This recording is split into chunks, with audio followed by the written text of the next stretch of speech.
is graphed here. The factors of this function can be expressed in factored form. I want you guys to factor this part right now and place it in here.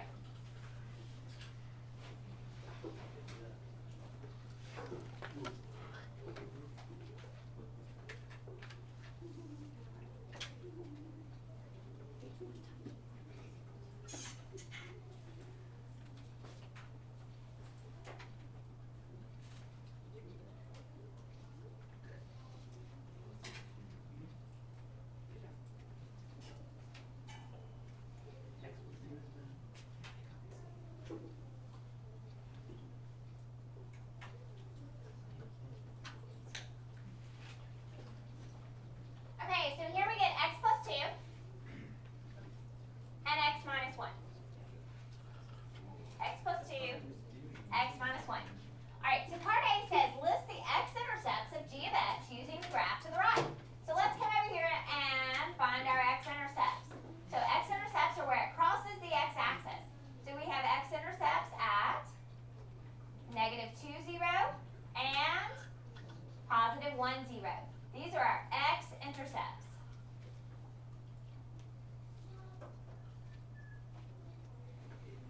Alright, now, this question is for you. I want you to write the answer below that. How are the x-intercepts related to the linear factors?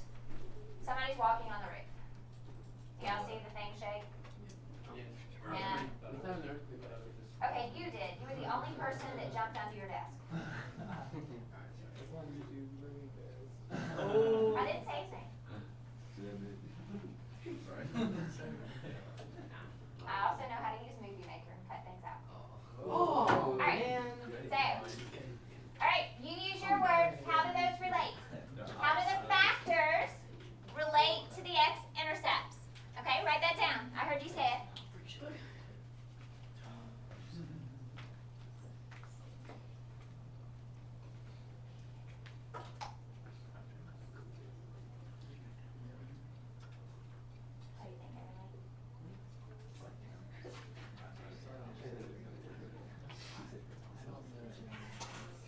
What do you think, Emily?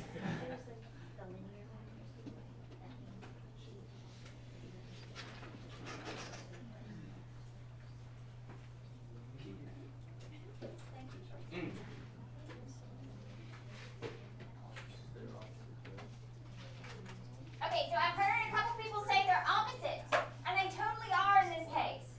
Did anybody else say anything different? Okay. I probably would have said that, what do you think, Sammy? That's with a C. Yeah, no, I don't think so. I'm not sure where you're going with that. It could be right on the money. But what I would say is these x-intercepts are what we get when we set each of these factors equal to 0 and solve. But in this case, you're totally right. Those of you that said it's the opposites, it is the opposites. Because the opposite of +2 is -2. But the key here is if we plug -2 into that factor, we get out 0. And 0 times anything is 0. Okay? So 0 times anything is 0. So if we can plug in these and get out 0 for a factor, then the product has to be 0. Well, j of x, doesn't that represent the y value? And if the y value is 0, isn't that point an x-intercept? Yeah. Every point on the x-axis has a y value of 0. So there's a couple ways you can say that. You could have said opposites, but opposites gets a little tricky when one of our factors has a leading coefficient. That's true. Like if we had 2x plus 3, then it's a slightly different situation. All right. Now, the question was talking about how are these intercepts related to the linear factor. Well, that's fun. Let's see if we can hit the undo. There we go. Linear factors. Well, is. We haven't said anything about linear factor. So it's important to know what that means. What does linear factor mean? It means that each of the factors is raised to the first degree. Linear, when we talk about linear, that means x is only raised to the first degree. Quadratic would mean x is raised to what degree? Second. Cubic. Third. Quartic. Fourth. Quintic. Okay, so when we're talking about factors, that means we've taken this quadratic and we've factored it into two factors that are now linear. Each of these factors are called linear because they're just to the first degree. Okay, so that's key. We have to break it down into linear factors. And so next week, when we start looking at higher degree polynomials, you have to keep breaking it down, which is why we did that practice. Okay, why might it be useful to know the linear factors of a polynomial function? What do you think the linear factors of a polynomial function give us? They give us the x-intercepts. Okay, so write that in your own words. I'll write it in my own words.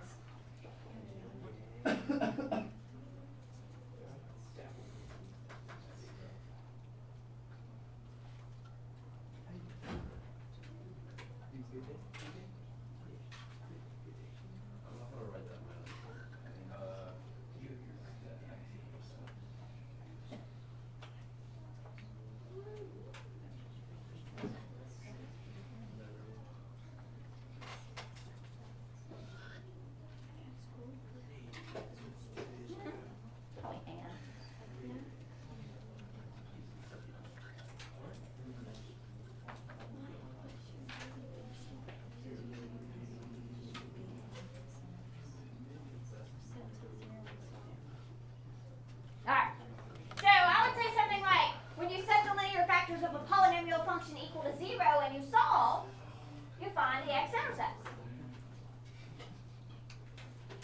You may not have used so many words. I said it gives you x-intercept. It gives you the x-intercept. Okay. As long as you know how. Creative.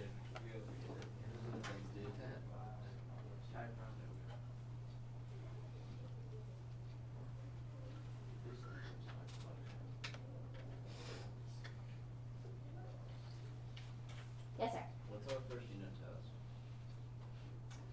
Is it on your calendar? Thursday. Are you going to get a printout of the calendar? Yeah. No, not really. Your calendar's in flux. In like 2 weeks. But it is online. You know, we've been doing a lot of factoring, but I haven't seen a factoring quiz posted on the calendar. But we've been doing a lot of it. You never know. You should always be ready, though. All right. Okay. See, although we'll not always be able to factor higher order polynomial functions, you have factored quadratic. For review, factor the following second degree polynomials. See, all of them are quadratic. They're second degree polynomials.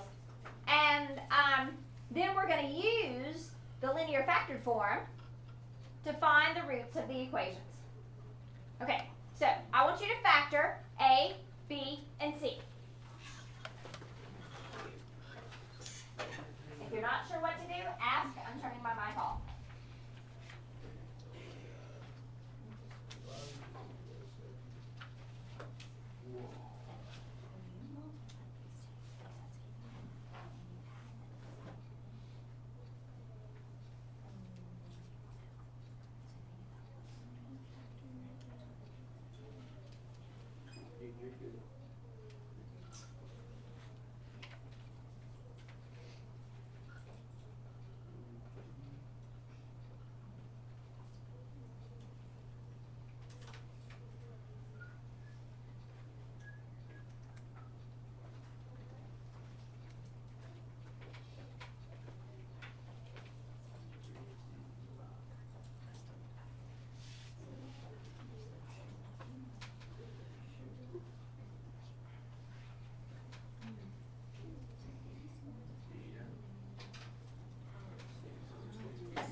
6 and 1. 6 and 1.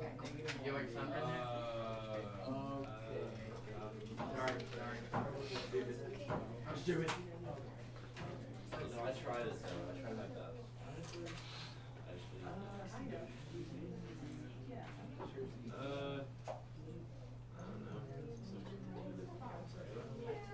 What? On C. I'm not. No. I'm not. Yeah. Oh, no.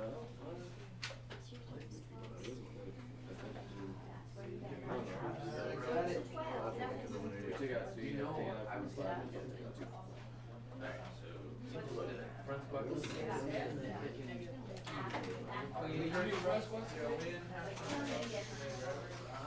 I go forward, bro.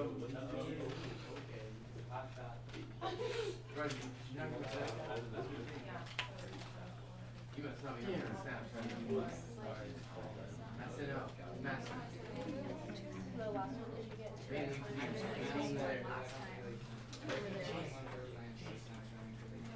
Chase, you do front spot. Alright, you can talk, Chase. You can see there.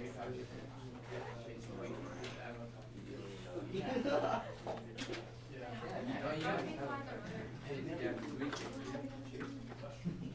Hey, I was just gonna tell you this. You front spot. Okay. A and B do not have a leading coefficient. So all you have to do is ask yourself, what do I multiply to get this number that I add to get this one? So it's going to be x minus 4 and x plus 3. Does it matter the order? No. No. Because multiplication is commutative, we could switch the order. You could write x plus 3 times x minus 4. That's totally fine. All right. Multiply to get a negative 6, add to get a positive 5. So it's going to be x plus 6, x minus 1. Now this last one has a leading coefficient. So I'm going to bring it over here because you guys tend to like this method and not use trial and error so much. So you're asking yourself, what do I multiply to get negative 24x squared that I add to get a positive 5x? Good. Positive 8, negative 3. Okay, so I'm going to split this into positive 8x, negative 3x. These two have a 2 and an x in common. So we want an x plus 4 here. We're going to take out a negative 3. Okay?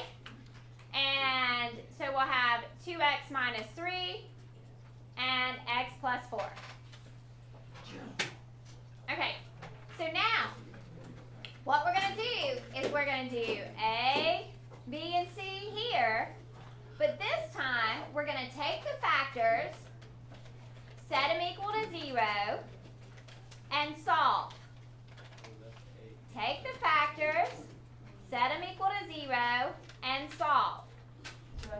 Take the factors, set them equal to 0, and solve. Is that what we're going to do every time? Yes. Now, if there's no coefficient, when you move it over, every time it's just the opposite. When you move it over, every time it's just the opposite. When you move it over, every time it's just the opposite. But this kind is a little different, which is why I wanted to show you that way. So take each one of those, set it equal to 0, and solve.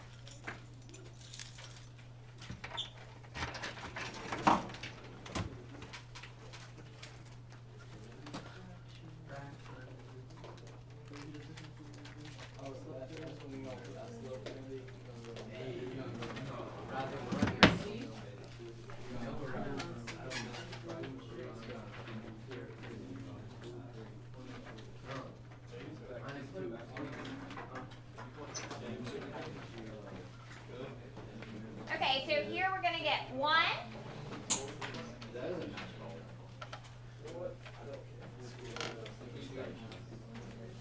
Alright, this is the one where you add 3 and you divide by 2.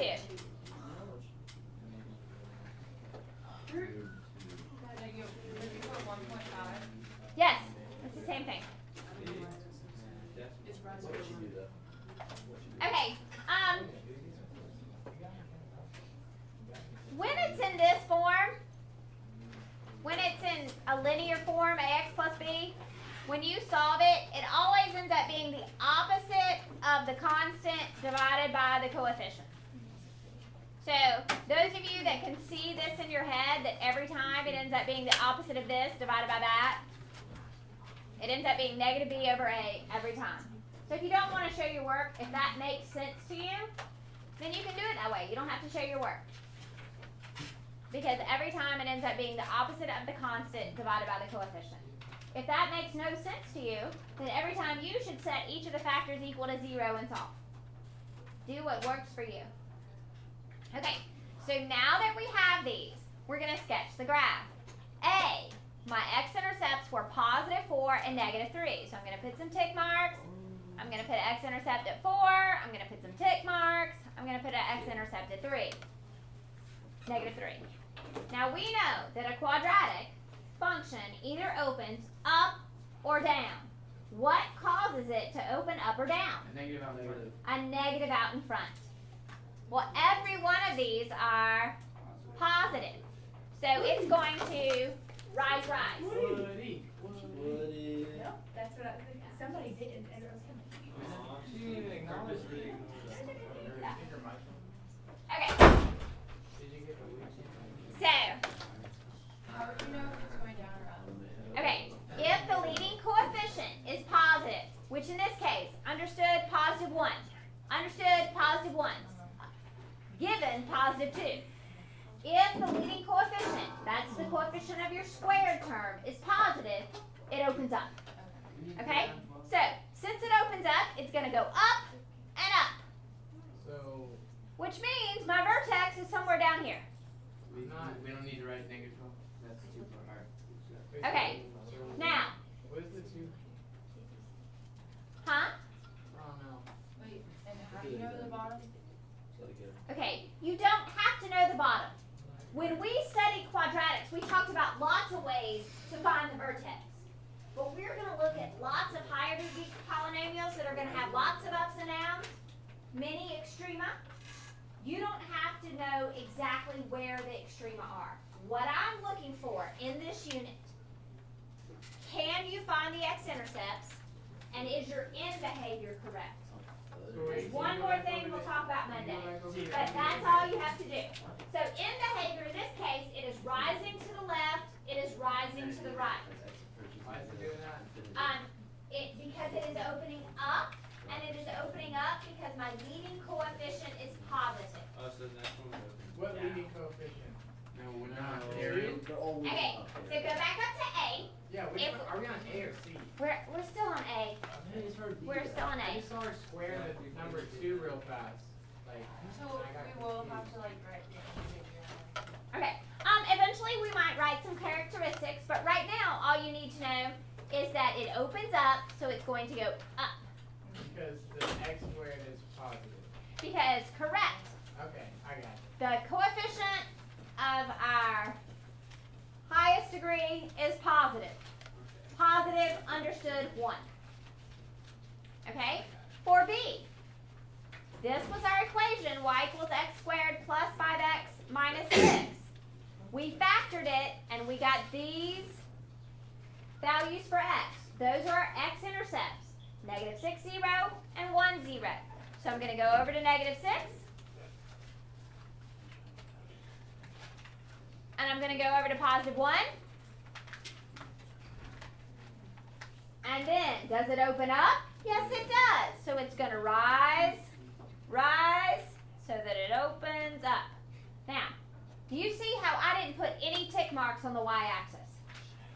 You don't need to either, because we're not concerned right now with the y values. You don't have to tell me what the y value is at this vertex. Now, you guys know how to do it, because you know how to find the x value. You know the x is halfway in between on a quadratic, isn't it? It's halfway in between your intercepts. So here it would have to be at 0.5. We could plug 0.5 in. But you are not responsible for that, Yeah. because we're not going to be. The math to find the y values at the extrema of higher degree polynomials is above what we're doing right now. Cool. Okay? So, You might get there one day. The last one. Y equals 2x squared plus 5x minus 12. Okay, I said we wouldn't do it. We will do it on a calculator. Okay. Yeah. We'll do it with technology. Like with the. We won't do it without technology, though. Sorry, wait, what do you mean by technology? Calculator. Okay, 3 halves is 1.5. So I'm going to put one right here halfway in between. -4. Here we go. And just make it open up. Whoops, I missed. I'll make a fatter dot. Alright. Now, I feel like we've cheated you because none of these open down. So let's do a down one. Okay. This is for free.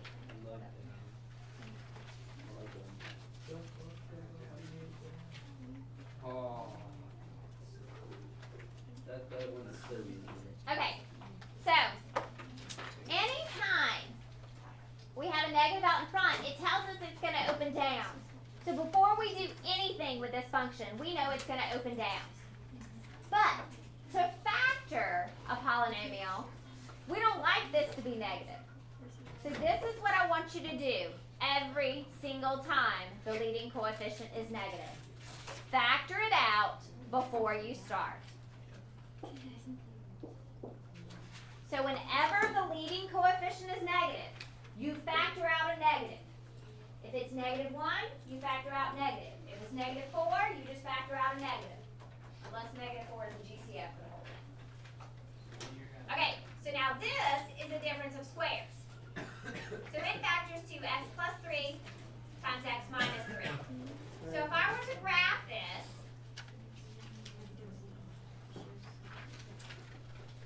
where would my x-intercepts be? At -3 and +3, because those are the values that give me 0 for y. Okay, but this time it's opening down. So it goes down this way, down that way.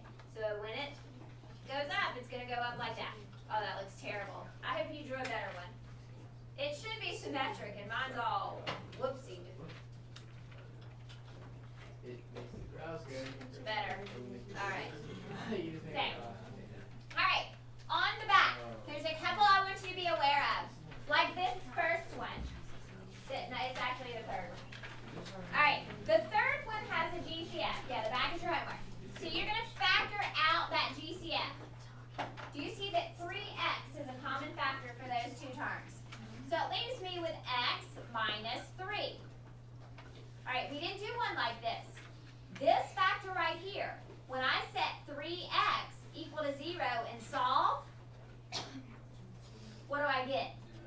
0.